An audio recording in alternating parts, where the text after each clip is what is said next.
তো গোবিন্দ এই মহারাষ্ট্রে একবারই গতি হয়েছিল। আর এই মহারাষ্ট্র তিনি কেন করেছিলেন? মহাজন বললেন এই মহারাষ্ট্র তিনি দুটি কারণে করেছেন। এক, ব্রজগোপীদের মনোবাসনা পূর্ণ করতে। দুই, মদনের অহংকারকে চূর্ণ করবেন, দ্রবীত করবেন বলে তিনি এই মহারাষ্ট্র লীলায় ব্রতী হয়েছিলেন। তো মহারাষ্ট্র লীলায় ব্রতী যখন হয়েছিলেন তিনি, তখন আমার ভগবানের বয়স ছিল 10 বছর, আর শ্রীমতী রাধারানীর বয়স ছিল তখন 8 বছর। এই বাল্যকালে তিনি লীলাটা করেছেন। তাই লীলাটাকে আমরা কেউ আমরা নেগেটিভে দেখবো না, সবাই লীলাটাকে পজিটিভে দেখব এবং লীলাগুলোকে আত্মশুদ্ধি দ্বারা, আত্ম অনুভূতি দ্বারা আমরা লীলাগুলোকে স্মরণ করব, লীলাগুলোকে বোধগম্য করব, লীলাকে মনপ্রাণ দিয়ে আমরা শ্রবণে ব্রতী হব, যেন লীলাগুলো শ্রবণে আমরা বুঝতে পারি যে ভগবানের এই লীলাগুলো আসলে কি, কেন করেছে, এই জীবের মাঝে এসে তিনি কেন লীলা করলেন। কখনো ভিখারি, কখনো কাঙাল, কখনো রাজা, কখনো প্রজা, তিনি কেন এই লীলাগুলো করছেন। আমরা এই লীলাগুলো যদি ভালো করে স্মরণ করতে পারি, তাহলে আমরা বুঝতে পারবো লীলা কথার মর্ম। তবে মা, ভগবানের এই লীলা কথা, এই মাধুর্যমণ্ডিত প্রেমময় লীলাগুণ কথা আমি কিছু জানি না। তবে দাঁড়িয়েছি একটাই কারণ, ভক্ত কৃপাহি কেবল।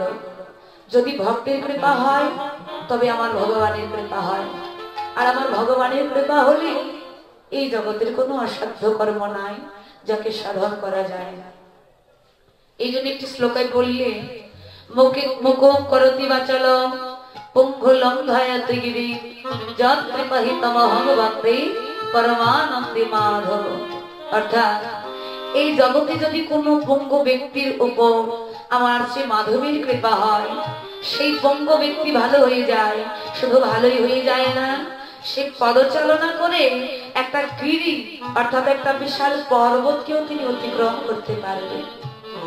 আবার বললেন বাচালম, অর্থাৎ যারা বাচাল ব্যক্তি, যারা সদাই সর্বক্ষণ দ্রুত গতিতে কথা বলে, বেশি কথা বলে, বাজে কথা বলে, আন কথা বলে, তাদের প্রতি যদি আমার শ্রী মাধবের কৃপা হয়, এই জগতে সেই বাচাল ব্যক্তি ভালো হয়ে যায়। শুধু ভালোই হয়ে যায় না, শান্ত গতিতে কথা বলে মধুর কৃষ্ণ কথা বদনে উচ্চারিত করতে পারে। আর যার বদনে কৃষ্ণ কথা উচ্চারিত হয়, ভগবান তো তার কৃপা করলেন। তো বললে মাধবের কৃপা হলে অসাধ্য সাধন হয়ে যায়। কিন্তু আমার মাধব কি বললেন, না, আমার কৃপা পেতে গেলে আগে আমার ভক্তের কৃপা লাভ করতে হবে। তাই উপস্থিত ভক্তবৃন্দ, আজকে আপনারাই হলেন আমার সেই মহতী সাধুগুরু বৈষ্ণব এবং বৈষ্ণবীজনা। আপনাদের চরণের ধূলিকণাকে আমি একমাত্র সম্বল করি। আজকে হরি কথায় মগ্ন হব, তবে ভগবানের লীলা কথা বলে পরিবেশন করে আপনাদের অন্তরে আনন্দ দেবার কোনো সাধ্য আমার নাই। কারণ একজন কীর্তনিয়ার কোনো সাধ্য নাই যে আসলে এতগুলো ভক্তের অন্তরে আনন্দ দান করবে। কিন্তু এতগুলো ভক্তের সাধ্য আছে, সবাই যদি কৃপা করে, অনুগ্রহ করে, তবে আপনারা সবাই মিলে আমাকে আপনারা আনন্দ দান করতে পারবে। আর আমাকে উৎসাহিত করলে আমি চেষ্টা করবো আপনাদের মাঝে আনন্দ দান করবার। এর অতি আমি কিছু পারবো না। তাই চলুন লীলা কথায় ব্রতী হয়ে যাই। মা, লীলা কথা বলতে গিয়ে আমার অনেক ভুল ত্রুটি হবে, অসংখ্য ভুল ত্রুটি হবে, রসভাস রসবিচ্যুতি হয়ে যাবে। তাই আপনাদের সকলের চরণে নিবেদন, নিজ ভগ্নী মনে করে, নিজ সন্তান মনে করে, আদরের ছুটি বোনটি মনে করে আমার এই ভুল ত্রুটি অপরাধ গুলো সকলে ক্ষমা সুন্দর দৃষ্টিতে দেখবে। এই বলে আপনাদের শ্রী চরণে জানাই আবার শত সহস্র কোটি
করিল রে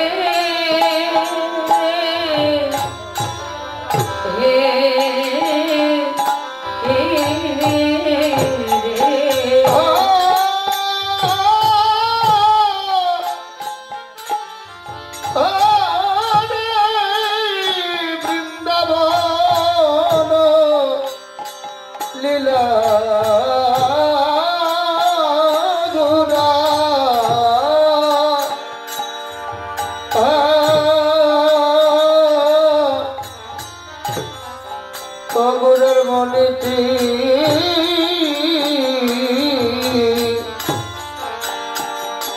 গুরের মনেতে দিল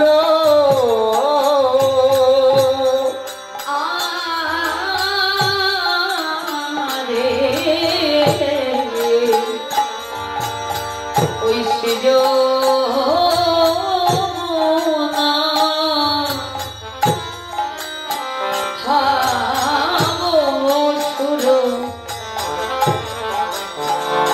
ধনী রে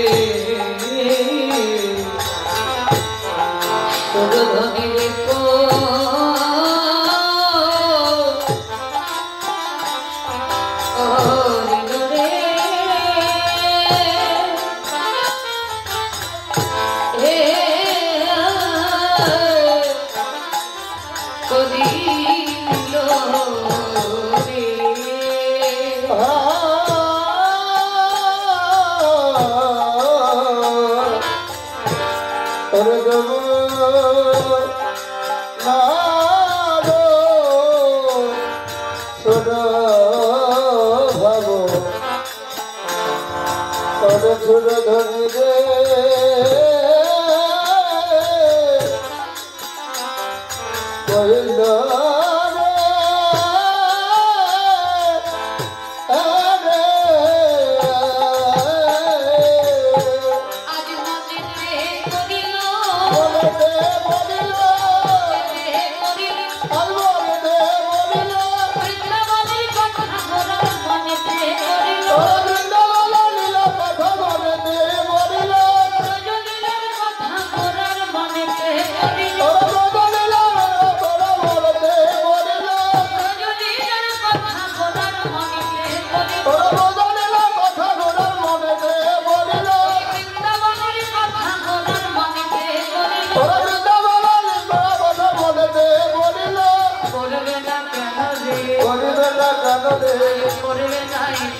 করিবে না কেন রে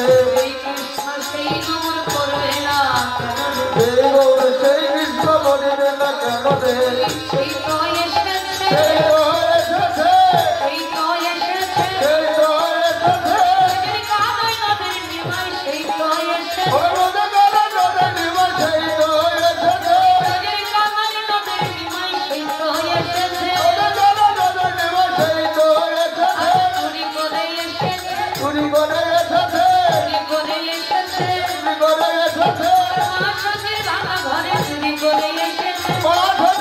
ঘরে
শ্রীধর্ম নবদ্বীপ লীলায় শ্রী শ্রী মহারাজ লীলায় সর্বপ্রথমে লীলা প্রারম্ভে তদুচিত গৌরচন্দ্রিকা মা লীলায় একটু ব্রতী হবে, মনোযোগ দেবে। দেখুন লীলা কথা ভালো লাগে। শুরুতেই বললে আজকে অবতীর্ণ হয়েছেন কলির আরাধ্য ভগবান সচিনন্দন গৌর, যিনি হলেন অনন্ত কোটি সাধুগুরু বৈষ্ণবের ভজনের ধন, ভক্তির ধন, উপাসনার ধন। এই জগতে সকল জীবে একমাত্র যিনি আপন জনা, নিজ মনে কৃপা করে অগাধ করুণার সিন্ধু, তিনি সত্য ত্রেতা দাতা, লীলাকে বিশ্রাম দেন। এই কলির কলুষিত, এই কলির মায়াবদ্ধ বিষয়াবদ্ধ জগৎকে তিনি উদ্ধার করবেন বলে তিনি নিজ মনে কৃপা করে অবতীর্ণ হলেন সোনার নদিয়ায়। এবার তিনি যখন অবতীর্ণ হলেন, মহাজন গীতকর্তা তার ভাবগুলো দর্শন করতে লাগলেন। তিনি ব্রজ ছেড়ে এসেছেন নদিয়ায় মা, কিন্তু ব্রজের কোনো ভাব, ব্রজের কোনো কথা, ব্রজের কোনো বস্তুকে তিনি ভুলতে পারেন। ব্রজে কীট পতঙ্গ হইতে, ধূলিকণা হইতে এমন কোন বস্তুকেও তিনি ভুলতে পারেন। এমনকি যেখানে ছিল বৃন্দাবনের শ্রী যমুনা নদী, শ্রী যমুনা, আজকে প্রভু দাঁড়িয়েছেন কোথায়? সেই শ্রী যমুনাকে অনুমান করে তিনি আজকে দাঁড়িয়েছেন সুরধনী গঙ্গার কোলে। সুরধনী গঙ্গার কোলে দাঁড়িয়ে গৌর আমার বলতে লাগলেন, ডাকতে লাগলেন কাকে? গীতকর্তা দর্শন করলেন, মহাপ্রভু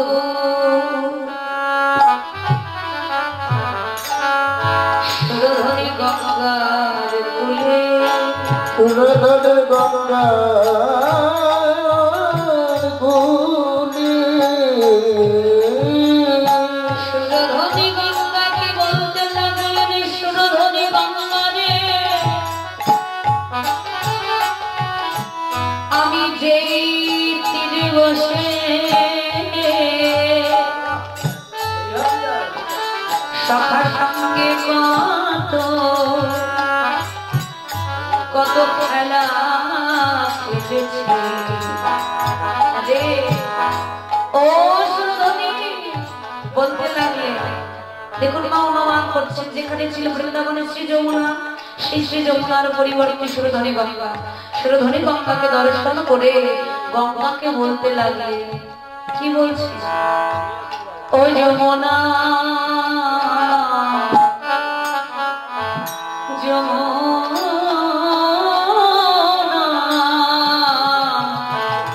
বল তুই কি আমার সেই যমুনা, উজার বয় রে যমুনা, তুই কি আমার সেই যমুনা, প্রবাহে উজার বহে। তাই যদি হবে তবে আমায় বলো, কোথায় রাজ বিহারী বংশীধারী তোমার বামে লয়ে যায়? কোথায় রাজবিহারী বংশীধারী বামে লয়া যায় কিশোরী? কোথায় রাজ বিহারী বংশীধারী তোমার বামে লয়ে যায়? কোথায় রাজবিহারী বংশীধারী বামে লয়া যায় কিশোরী? যমুনা, বলো তুই কি আমার সেই যমুনা? যমুনা, তুই কি আমার সেই যমুনা, প্রবাহে উজার বহে। যমুনা, সুরধনী গঙ্গাকে ডেকে বলছেন, হ্যাঁ রে, তুই কি আমার সেই যমুনা যার তীরে আমার কত ছিল আনাগোনা, যার তীরে বসে সখা সঙ্গে কত খেলা খেলেছি, যে যমুনার তীরে কত জলকেলি করেছি, তুই কি আমার সেই যমুনা বল? কিন্তু নদী কি কখনো কথা বলে না? প্রভু আমার অনুমান করে নয়নের জলে বয়ান ভাসকে তার আর বলতে লাগলেন। আর এই নবদ্বীপে ভক্তকে লক্ষ্য করে তিনি আহ্বান করলেন, কেন আজকে সেই পূর্ণ অখণ্ড তিথি, অখণ্ড চন্দ্রের উদয়, আজকের এই রাতে, আজকের এই রজনীতে প্রভু আমার সকল ভক্তের মনোবাসনা পূর্ণ করবে। শুধু ওই নবদ্বীপে নয়, মা এই নবদ্বীপও আজকে মহাপ্রভু সকল ভক্তের মনোবাসনা পূর্ণ করবে। তাই বলে আমার মহাজন যদি না ডাকে, মহাপ্রভু যদি আমাদেরকে নিজ বলে কৃপা করে না ডাকেন বাবা, আমরা কিন্তু তার কাছে কেউ যেতে পারবো না। তাই আজকে তিনি ডাকছে, তার এত ভক্ত, কিন্তু এত ভক্তের মধ্যে তিনি একজনকে ডাকতে লাগলেন। তাকে বললে সেই ভক্তটা হলো আমাদের বর্তমান নদীয়াতে যিনি হলে স্বরূপ গদাধর। বললে একেবারে আইনে আমার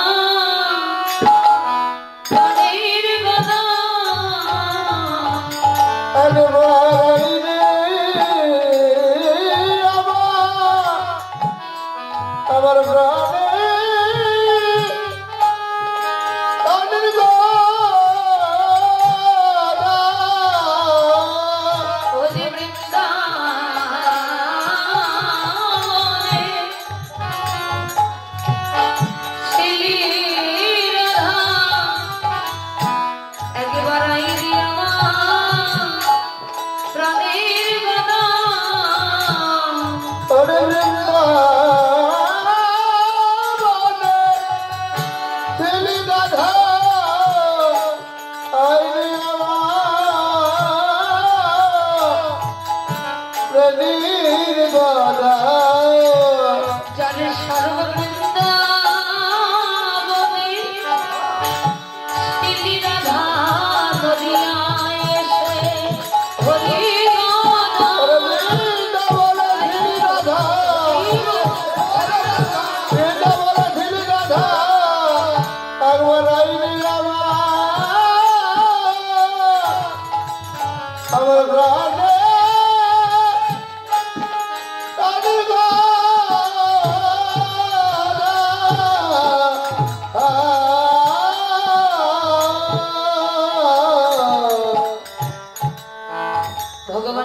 কিন্তু এই অসংখ্য ভক্তের মধ্যে প্রশ্ন একটি, যে তিনি কেন এত ভক্ত থাকতে কেন গদাধরকে ডাকতে গেলেন?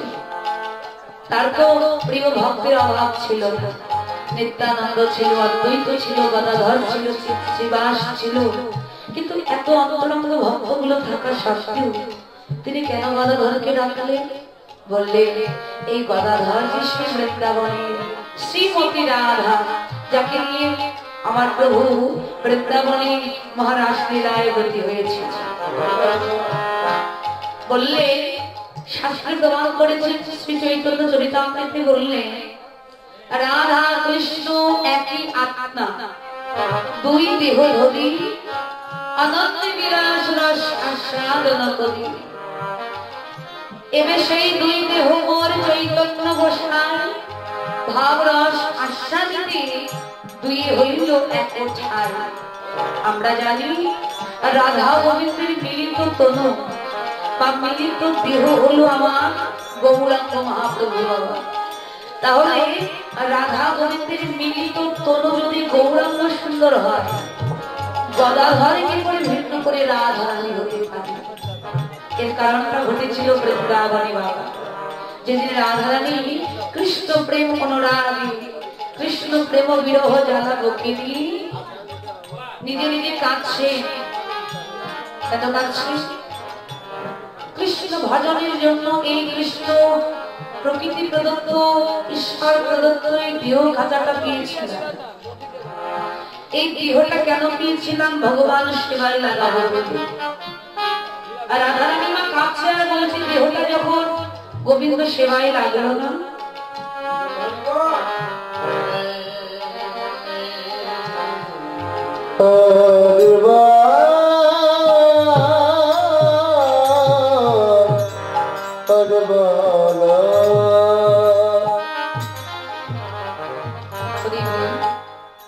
ভক্ত আসলে দাদা, ভক্ত প্রাণ বাবা আমাদের এই ক্ষুদ্র সম্প্রদায়ের পক্ষকে মাল্যদান করেছে।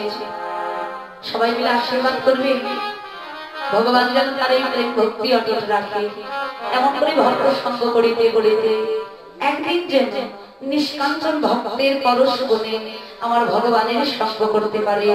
সবাই মিলে প্রাণ ভরে আশীর্বাদ।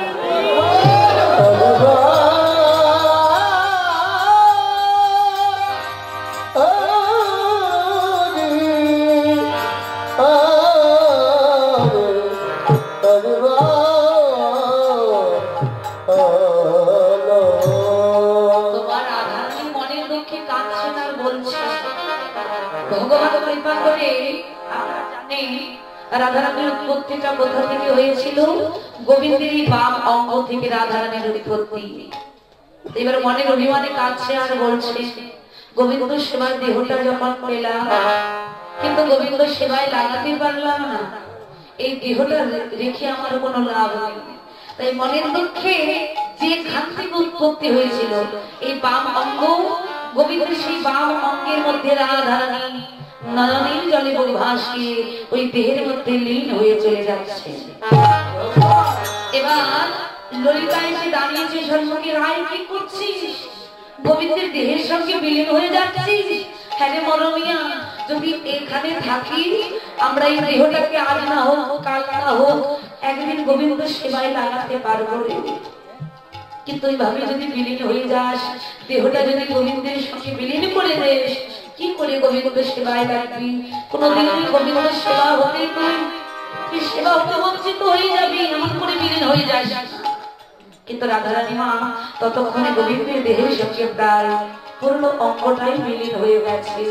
তো বললেন তাহলে গদাধরের উৎপত্তি হলো কি করে? না, ওই মুহূর্তে রাধারানীর অন্তরে ছিল পূর্ণ কৃষ্ণ প্রেম অনুরাগ, আর এই কৃষ্ণ প্রেম অনুরাগ থেকে উৎপত্তি হলো গৌর সেবার জন্য স্বরূপ গদাধর।